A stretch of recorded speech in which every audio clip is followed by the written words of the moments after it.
Olá, caríssimos irmãos e irmãs, que a paz e a alegria do Senhor ressuscitado estejam em nossos corações, sejam todos muito bem-vindos. Chegamos então a esse domingo, dia 7 de janeiro de 2018, o primeiro domingo desse novo ano, e nós hoje celebramos em comunhão toda a igreja essa solenidade da Epifania do Senhor. As leituras que hoje vão nortear a nossa reflexão. A primeira leitura nós temos então o profeta Isaías, capítulo 60, versículos de 1 a 6. Salmo responsorial, Salmo 71. A segunda leitura de hoje, carta de Paulo aos Efésios, capítulo 3, versículos de 2 a 3, depois versículos de 5 a 6. E o evangelho proposto para a nossa reflexão, o evangelho de São Mateus, capítulo 2, versículos de 1 a 12, que vai nos narrar o seguinte: Depois que Jesus nasceu na cidade de Belém da Judéia, na época do rei Herodes, alguns magos do Oriente chegaram a Jerusalém, perguntando: Onde está o rei dos judeus que acaba de nascer? Vimos a sua estrela no Oriente e viemos adorá-lo. Ao saber disso, o rei Herodes ficou alarmado, assim como toda a cidade de Jerusalém. Ele reuniu todos os sumos sacerdotes e os escribas do povo, para lhes perguntar onde o Cristo devia nascer. Responderam: Em Belém da Judéia, pois assim escreveu o profeta. E tu, Belém, terra de Judá, de modo algum és a menor entre as principais cidades de Judá, porque de ti sairá um príncipe que será o pastor do meu povo Israel. Então Herodes chamou em segredo os magos e procurou saber deles a data exata em que a estrela tinha aparecido. Depois enviou-os a Belém, dizendo: Ide procurar e obter informações exatas sobre o menino.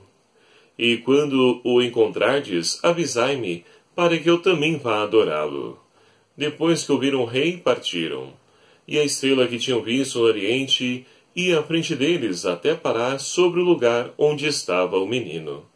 Ao observarem a estrela, os magos sentiram uma alegria muito grande. Quando entraram na casa, viram o menino com Maria, sua mãe. Ajoelharam-se diante dele e o adoraram. Depois abriram seus cofres e lhes ofereceram presentes, ouro, incenso e mirra. Avisados em sonho, para não voltarem a Herodes, retornaram para sua terra, passando por um outro caminho. Palavra da salvação. Glória a vós, Senhor. Caríssimos irmãos e irmãs, celebramos então hoje, com toda a igreja, essa solenidade da Epifania do Senhor. Epifania, que é uma palavra grega que significa manifestação de Deus. É Deus que se manifesta, se revela a todos os povos, raças e nações. Se antes, então, no Antigo Testamento, Deus era conhecido como um Deus exclusivista apenas de um povo, agora Deus é Deus de todos aqueles que abre-se à sua luz. Essa luz que atrai, que seduz, essa luz que quer então dissipar as trevas presentes no meio da sociedade. Então a liturgia neste domingo, ela celebra então a manifestação de Jesus para todos os homens. Ele é uma luz que se acende na noite do mundo e atrai todos os povos da terra, cumprindo assim o projeto libertador que o Pai queria oferecer. Essa luz se encarnou em nossa história, iluminou os caminhos dos homens, conduziu-nos aos encontros da salvação, da vida definitiva. E as leituras de hoje, então, ela vai nos falar justamente dessa realidade. A primeira leitura, extraída do livro do profeta Isaías, narra para nós, então, um profeta que consegue vislumbrar uma luz que se aproxima e se estabelece diante de Jerusalém. E aí é preciso, então, compreender o contexto dessa primeira leitura.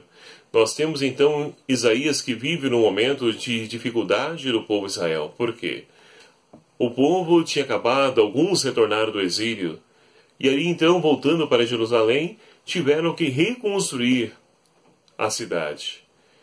E aí vem as grandes dificuldades, porque o povo sem condições, sem trabalho, sem uma vida digna, como pode então reconstruir uma cidade sem o apoio dos poderosos? torna-se difícil, e muitos então desanimaram, muitos então chegaram até mesmo a querer retornar para o exílio. E assim então o profeta é aquele que vem trazer esperança para o povo. Por quê? Ele vai narrar então essa luz que se instaura diante de Jerusalém. E ele consegue então vislumbrar essa luz que então é Deus novamente que vem habitar no meio do seu povo, estabelecer ali a sua morada. E essa luz resplandece diante de todos os povos, raças e nações, a tal ponto que uma grande multidão é também então ali seduzida por essa luz. E vem ao encontro dessa cidade-luz para poder assim então vislumbrar esse Deus que está presente no meio do seu povo. E assim então Isaías conforta o povo da sua época e também o povo de hoje. Quantas pessoas nós temos também que estão passando por dificuldades? Quantas pessoas no decorrer do ano passado perderam tudo diante do desemprego ou que não conseguiram quase nada? Pessoas que estão aí desanimadas, cabisbaixas, famílias destruídas nas drogas, no álcool, tantas situações de morte presentes nos dias de hoje. O profeta então quer renovar essa esperança, porque essa mesma luz, ela então veio estabelecer a sua morada no meio de nós. Com a encarnação do Verbo, ou seja, com a vinda do Filho amado de Deus a este mundo, novamente, quando nós celebramos então o seu Natal, nós podemos fazer essa mesma experiência, Deus que habita com a sua luz no meio de nós. E assim então, as trevas do egoísmo são banidas do nosso meio, do orgulho, da avareza. E essa luz, queridos amados irmãos, também os primeiros cristãos vão dizer que é a igreja. Porque a igreja é portadora dessa luz, a igreja faz com que essa luz de Cristo ela possa se propagar diante de todos aqueles que estão de coração aberto, aguardando a salvação, a intervenção de Deus na história. E assim então nós poderemos, com o salmista de hoje, proclamar que as nações de toda a terra hão de adorá-lo, ó Senhor. As nações que se abrem a essa luz de Deus, que deixam-se iluminar por ela, que buscam então trilhar os caminhos que veio nos ofertar esse Deus, nos envolvendo com essa luz, nos trazendo salvação, podem então fazer essa mesma experiência salmista de hoje e também glorificar a Deus que está no meio de nós. E assim então nós, olhando para a segunda leitura de hoje, nós podemos então perceber Paulo que também nos fala dessa realidade. E Paulo é interessante porque ele vai então descrever essa manifestação de Deus como revelação do mistério de Deus. Se no Antigo Testamento nós tínhamos um Deus oculto, escondido, agora nós temos um Deus que se deu a conhecer, que se revelou através da pequena criança reclinada lá na gruta de Belém. E assim então a salvação agora todos podem contemplar.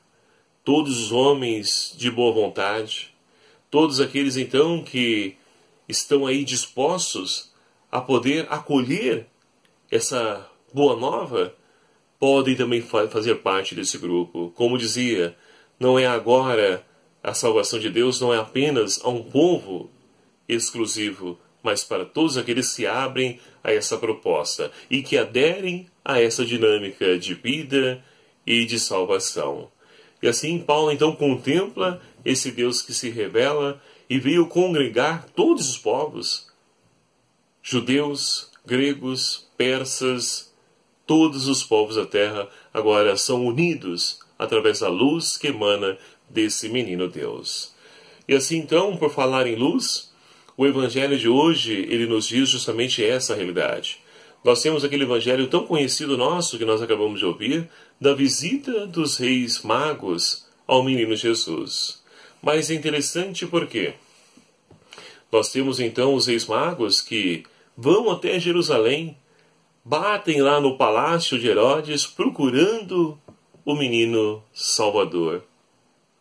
E ali então Herodes é surpreendido, também toda a cidade de Jerusalém ficam então ali perturbados. Por que luz é essa? O que eles estão dizendo? O que eles estão procurando? E Herodes então logo chama, né, os escribas, os mestres da lei, para que possam então lhe posicionar acerca dessa promessa de Deus, que, segundo os reis magos, acabara de se cumprir. E ali procura saber onde nasceria o Messias. E eles então vão pegar o profeta e vão dizer, olha, lá em Belém, de acordo com a promessa feita através do profeta, o Salvador iria nascer de Belém.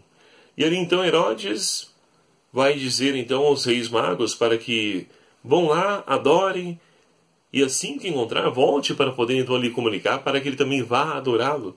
Porque nós sabemos também que é uma mentira, porque ele está preocupadíssimo em perder então o seu poder. Imaginem, nascendo um rei, um príncipe, né? Uma criança que já está então ali colocando em perigos o seu poder, o seu reinado. Então ele quer logo aniquilar, exterminar. E ele usa dessa astúcia para poder então ali saber aonde está esse menino. Mas os magos então vão, como ele envia, e ao sair de Jerusalém, ou seja, o grande centro, logo a estrela retoma e conduz os magos até onde estava a casa do menino Deus. E assim então nós podemos olhar para esse evangelho e perceber que, se nós queremos então encontrar Deus, é preciso então se afastar dos grandes centros, como o caso de Jerusalém. Por que isso? Ora, se nós pegarmos os grandes centros da nossa atualidade, São Paulo, por exemplo, qual é a ideologia, a mentalidade que rege a sociedade? É o capitalismo, o dinheiro, o consumismo. Então, toda essa lógica vai contra os valores do Evangelho. E se nós, então, assumimos, ou seja, nos integrarmos também a essa lógica, não iremos conseguir enxergar esse Deus que se faz presente através da partilha, da solidariedade, das pequenas coisas. E é preciso, então, sair dessa mentalidade para que nós possamos novamente enxergar essa estrela que quer nos conduzir a esse Deus. E é isso justamente que acontece com os magos. Saindo de lá, a estrela novamente conduz eles até a casa onde estava Maria com o menino Jesus. E ali então eles se alegram ao ver a estrela novamente. Porque, como é bom nós termos algo como referencial que guia os nossos passos. Hoje em dia nós temos então os aplicativos da vida que nos conduzem até um endereço onde nós muitas vezes não conhecemos e chegamos lá. Muitas vezes passando caminhos tenebrosos, mas chegamos. E assim também é na vida de todo ser humano. Quando nós temos algo que nos norteie, que nos aponte o caminho, tudo se torna mais fácil para nós. E ali no caso é a estrela, ou seja, é a luz que emana desse menino Deus, que norteia até a casa onde ele estava. E ali então logo eles entram e enxergam a criança com Maria. E olha que interessante, eles conseguem chegar além daquela pequena criança e conseguem perceber ali o Rei das nações, o Salvador da humanidade. É bonito então esse gesto dos magos, que muitos têm a nos ensinar, a nos enriquecer, porque nós também muitas vezes não conseguimos compreender, ou seja, não enxergamos a presença desse Deus que está no meio de nós. E assim então, eles se prostram diante do menino Jesus e ofertam ali os seus presentes, ouro, incenso e mirra. Um ouro, porque aquela criança é rei. O incenso, já apontando para a realidade, o fim último de Jesus, que era a morte. Ou seja, o incenso também nos remete à divindade. Mirra, sim, ela nos remete à morte. Então, ouro, realeza, o incenso, a divindade, e a mirra, esse menino vai morrer. Ou seja, ele vai entregar a sua vida por amor à humanidade. Vai trazer vida, vai trazer salvação para o seu povo. E aí, Maria guarda todas essas coisas no coração. Maria se surpreende porque aquela criança, ela desde pequena, ela já traz em si os traços da realeza daquele rei, então, que veio para poder, então, cumprir a promessa feita pelos profetas, da descendência de Davi, e é por isso que ele nasce lá em Belém. E interessante também o nome, o significado do nome desses magos. Um deles chama-se Gaspar, que significa o quê? Aquele que vai inspecionar, aquele que vai ver. Melchior, que quer dizer meu rei, é luz. Então é aquele que enxerga, vai contemplar essa luz. E o outro, ele se chama então Baltazar, que se traduz Deus manifesta o rei. Então tudo isso está ali representado na pequena criança reclinada na gruta de Belém. E assim então, meus queridos amados irmãos, sabemos também que esses reis magos, eles também representam todos aqueles que se abrem, ou seja, aqueles que esperam, aguardam a manifestação de Deus diante dos povos. E com certeza nos dias de hoje nós temos muitas pessoas que também aguardam ansiosamente a manifestação de Deus na sua vida. Mas para que isso se cumpra na nossa vida, é preciso então, primeiramente, aniquilar da nossa vida essa mentalidade presente nos grandes centros, para que assim possamos enxergar a luz desse Deus que quer conduzir a nossa vida, a nossa história, quer conduzir os nossos passos sempre a seguros portos, a verdes pastagens, como nos diz o Salmo 23. E assim então, meus queridos amados irmãos, nessa solenidade da Epifania do Senhor, que possamos então pedir a Deus que se manifeste na nossa vida, diante das nossas dificuldades, sejam elas quais forem, que Ele se manifeste na nossa vida, na nossa história, e nos ajude a poder então enxergar o seu projeto de vida, de salvação, e também colocá-lo em prática, assumir como o plano de vida, para que assim também nós possamos sempre trilhar diante da luz que emana desse menino Deus.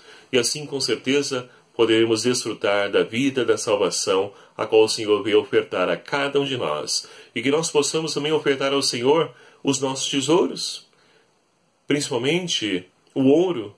E qual é o nosso ouro? É o amor, a caridade.